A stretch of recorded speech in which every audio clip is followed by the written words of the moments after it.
Depuis 2016, le club City at Night présente des soirées de musique électro à Ottawa. Son propriétaire Farid Daguerre et son promoteur Alex Chénier constatent un engouement pour ce genre musical. C'était un peu plus niche au début, mais maintenant c'est rendu que même les produits qui sont plus niche, le monde sont plus acceptants à ça, puis sont plus curieux. Le retour de la pandémie a été très, très bon pour nous. Donc, à partir de ce moment-là, on voyait que les choses allaient bien et on voyait qu'on était limité dans la salle où on était. On voyait aussi la croissance de la popularité du son. Donc, on a commencé à magasiner une autre plateforme. Alors que plusieurs entreprises ferment leurs portes, City at Night décide d'ouvrir un deuxième emplacement au centre-ville. Un risque calculé qui permettra de bonifier sa programmation. On est un peu fou, mais on est aussi passionné. On a vraiment une bonne communauté.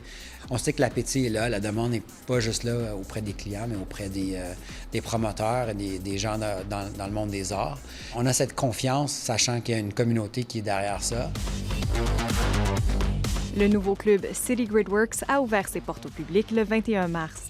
Nous, on se disait à tous, si on peut juste ouvrir puis être à notre capacité de 70 % du vrai produit, c'est bon. Puis honnêtement, on dirait que c'était presque 100 % dès le début. On a seulement eu des réponses positives.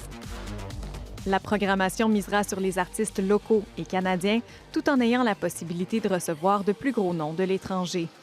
Le propriétaire estime que l'arrivée du commissaire de la vie nocturne d'Ottawa permet de limiter les contraintes administratives dans le monde du divertissement. Je ne parle pas de permis d'ouvrir une salle, mais plutôt parfois ouvrir plus tard ou avoir un événement à l'extérieur ou avoir une exemption pour le son.